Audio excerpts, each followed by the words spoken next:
Hello. Welcome to the second episode of the Weekly Banter. I am your host, Raph Fastbeat. Great episode up ahead for you guys, from the Life of Pablo to Valentine's Day plans. The right is ready. The left is ready. It gets no bigger than this, and it's almost time. The crowd is filling up, the music is coming on, and the lights are getting brighter. What do you want, man? It's getting ready to happen. That's right. Episode 2 of the Weekly Banter getting ready to start right now.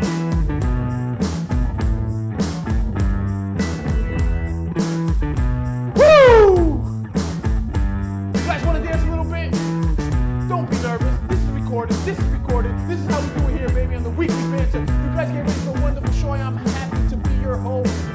It's time to start the show. Oh, man, it's getting loose in here.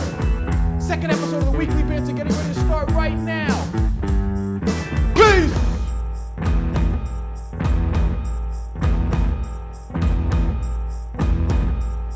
I'm dancing. I'm gonna dance my way up out of here. How you feeling? Good? You feeling good? How are you feeling? He said he's awesome. I hope you're feeling awesome. Let's get ready for the second episode of the Weekly Banter. My man Kyle with sports and G with the music news. It's almost about that time. Right about now. Woo!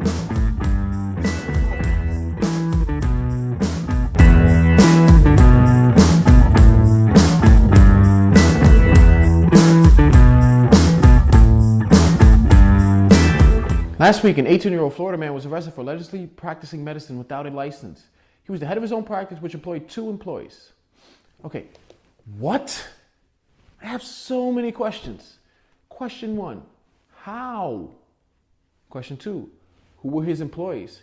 Question 3, who were his patients? Blind people?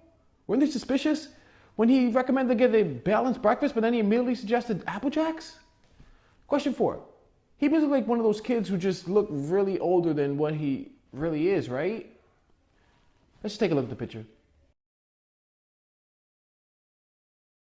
Okay, I have some more questions. Is that a mohawk? 2-part question. 1, have you ever seen a doctor with a mohawk? 3-part question, boom. 1, have you ever seen someone successful with a mohawk? Besides Mr. T, of course, he actually looks like a young Mr. T. If Mr. T had grown up in a nice neighborhood and tried to impersonate a doctor instead of trying to impersonate someone with some acting skills. Oh, yeah.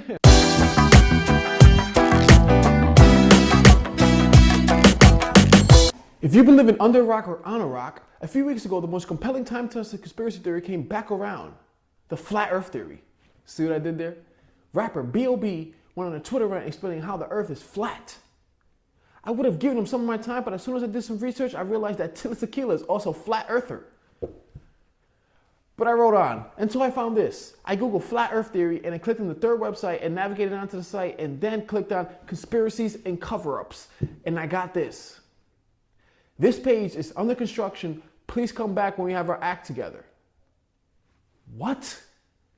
They're still making up the f***ing theory. This is one of the funniest things about it. The header reads, deprogramming the masses since 1547. You can't make that up.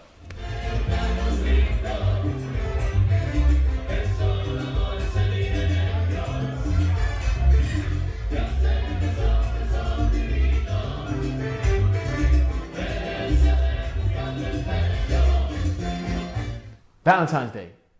In my opinion, the low-key most overrated day of the year. The one day where you can forget how shitty your relationship is and try to shower someone with gifts you can barely afford. The one day where love finally shows up. It's like that absent father who only conveniently makes appearances on Father's Day. I took it to the streets of New York to ask some New Yorkers what are their plans and what they think about the almighty Valentine's Day. Roll the tape, Doug. What are you guys' plans for Valentine's Day? I mean, she's the only one that's a boy. Yeah, we're just gonna hang out with friends. I'll probably be with my friends alone, eating nice chocolate and ice cream. And you're the one with the boyfriend. Well, I'm actually kind of ditching my boyfriend because my English class is going to a Romeo and Juliet play. Oh, so you're going there? Yeah. It's a boy This girl right here Valentine's is ditching her Yeah, boyfriend. you know. So it's just, what, bar night or? I don't know. Yeah. Just hanging out. Yeah, just chilling. Hanging out at school with friends. So what do you guys plan for Valentine's Day? Nothing, actually. We don't do anything. How about last year? Do you guys do anything? I think we said that, but 2 years ago we ate pancakes. Just to, Pancakes? yeah, That's what I remember. That's about it. So you guys don't really believe in it, or it's just another day? Just another day, Yeah. perhaps. I know we have some friends who's throwing a party that day, so maybe we'll go there. Yeah, but that's just sort of an anti-Valentine's Day sort of thing. Yeah. Just like get together with your friends instead of with your partner. Yeah. You I can mean, do that every day. Exactly. I've been talking to a lot of people, and the people saying that just most of them are just hanging out with friends. Yeah. Yeah. Why not? Plans for Valentine's. Valentine's Day, the weekend, I'm actually dropping her off at a spa. She's going to go to it. I'm going to go snowboarding, come back, pick her up afterwards. And then Valentine's Day itself, we're going to volunteer at an animal shelter Oh, nice. and take some of the dogs out, take pictures of them and stuff. Nice. So that's what you guys usually do, or just This will be our first Valentine's together, nice. so yeah. seems like a lot of fun? Yeah. Vi har inga planer va? We don't have any plans. No? How about do you guys do anything last year? No, No? we don't celebrate Valentine's Day. Wow, really? We're from Sweden, so Oh, so Valentine's Day isn't even a holiday in other countries. for us, we celebrate love every day. oh, I see. Well, that's a nice answer for the camera. Well, thank you guys. And nice response. Yes, definitely. Thank you. What are your plans for Valentine's Day? To take my wife to dinner. You do that every year, or? This is basically, yeah. Yeah. Where do you guys go? Same spot or something? No. No? Different spots. Yeah. Okay. Is that yours, or is this yours, or is you selling it? I'm selling it. Oh yeah. So you model it. I'm the model. Yes. It looks very good on you. Yes. So how long you and your wife been together? 4.5 years. Oh okay. Oh, so it's an occasion then. It's not like it's every year you do the same Well, thing. 4.5 years, yeah. You look forward to it then. Not really. So, what are your plans for Valentine's Day? Right now I don't have any plans, but something might come up last minute. It's still a couple weeks, I guess. Do you have a girlfriend at the moment? I don't have a girlfriend. Oh, so you're looking to just find another single person? Yeah. I guess find another single person, or maybe I can find a girlfriend in that time. 2 weeks, right? 2 weeks, yeah. Yeah. No, well, Maybe 1 it'd be week. se- 1 yeah, week. I guess 1 week. Yeah. See, I don't even know the date. That's how single I am.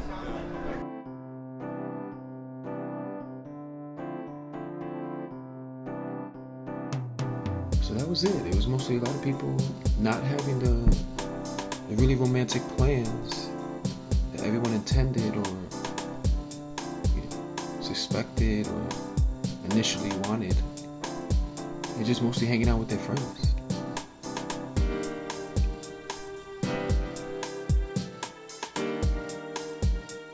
And then we had the men who just, or the people, women as well, who just didn't want to share their Valentine's Day plans.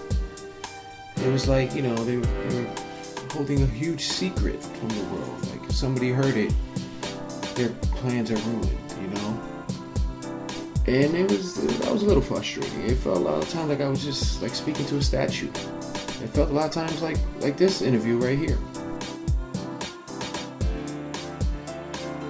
So what will you be doing for Valentine's Day? Anything? Well, you heard it here first. All in all, boycott Valentine's Day and just watch NBA All-Star Weekend. Here's Kyle with sports. What's up, everyone? It's Kyle here to recap the NBA All-Star Weekend. So, what took place in the Six? Well, for starters, we ended the celebrity game how we always want to end a game. Not with the game-ending shot, but of course, politics. I would welcome you back. Congratulations. Thank you. I just want to say, as an election year in the U.S., the U.S. has a lot they can learn from Canada. Healthcare, taking care of people. And I think so we're talking about celebrity stuff, not politics. Congratulations on your MVP. And There's a time and a place, my friend. There's a time and a place. Next, Big Cat Karl Anthony Towns was champion of the skills competition, topping the Celtics' Isaiah Thomas after splashing a three from the top of the key to rep for the big man one time. Kevin Hart became the undisputed NBA three-point contest champion, knocking off Draymond Green. He actually tied him, but you get the picture. Step your shit up, Draymond. Nah, but seriously, it was an all light-skinned affair in the three-point final as one 12-year-old took on another 12-year-old who took on John B.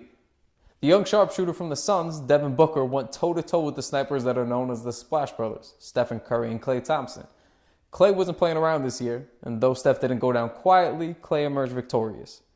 The slam dunk contest was revitalized, at least for one season. Now, I slammed the slam dunk contest mercilessly.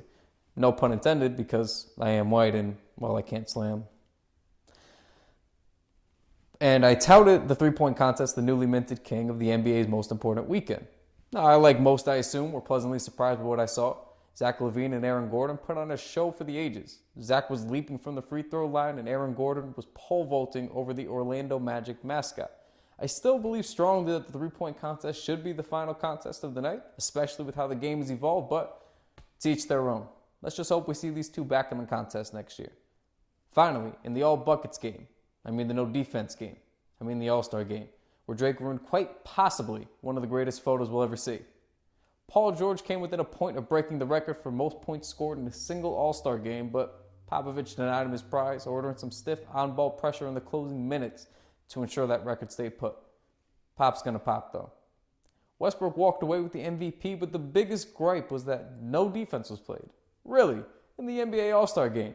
Look, as my man Stoddy said, if I'm in the mood to watch some defense, I'm gonna throw on some 90s Knicks and knock myself out. Seriously, it's the All-Star game, kiddos, where we watch amazing athletes do amazing things in an exhibition game. We also have to remember this game is for the kids, man. I grew up idolizing T-Mac throwing himself alley-oops off the backboard. Now he just does this. Let the kids enjoy these guys throwing down monster dunks and pulling up from 60 feet before it's all gone. Rest in peace, T-Mac. Ladies and gentlemen, welcome back. Glad to see you. I'm G here to give you your music news. A lot has happened this past month, so let's dive right into it. So the Grammys happened this past weekend, and it was a doozy. Taylor Swift won Album of the Year, as expected, and even took some shots at Kanye, basically stating that Kanye had nothing to do with her success. I guess you could say that's true, but you gotta admit, after the incident at the VMAs, a lot more people learned who she was. I know I had to Google her. She went from country princess to superstar, from a corn dog to filet mignon. Nah, she's still a corn dog. A Grammy-winning corn dog. Rihanna had bronchitis and canceled her performance, aka had a celebrity breakdown and left, aka they only had 2 bags of red M&Ms instead of her usual 8, aka she was being anti. Kendrick Lamar did perform though, and put on Performance of the Year, scaring every white person from the front row to the concession stands. He did clean up, winning 5 Grammys though, or as we like to call them, makeup awards. To Pimp a Butterfly is an album that most people likely didn't listen to or are too scared to say they didn't like it in public. I'm not. Come to think of it, a lot of people got recognition this weekend they didn't deserve. Right, Kobe? I'm just kidding. Kendrick Lamar and I go all the way back to his first tape, Overly Dedicated. Speaking of the All-Star Game in the 6th, the host Drake did a great job all weekend. Sort of. Let's take a look.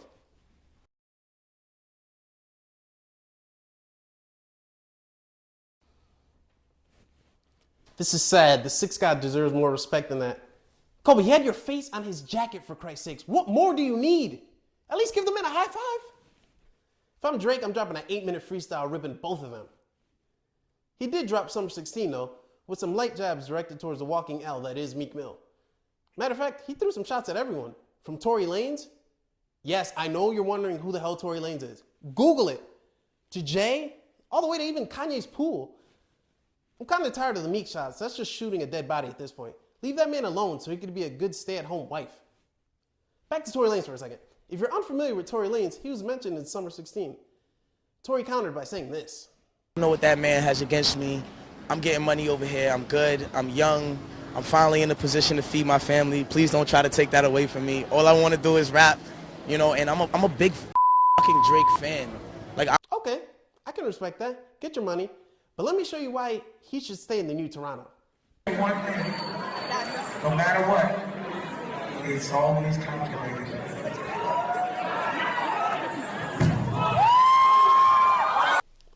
The queen of the Bayhive, Beyonce, blessed us and dropped a new single the day before the Super Bowl, and it is powerful to say the least.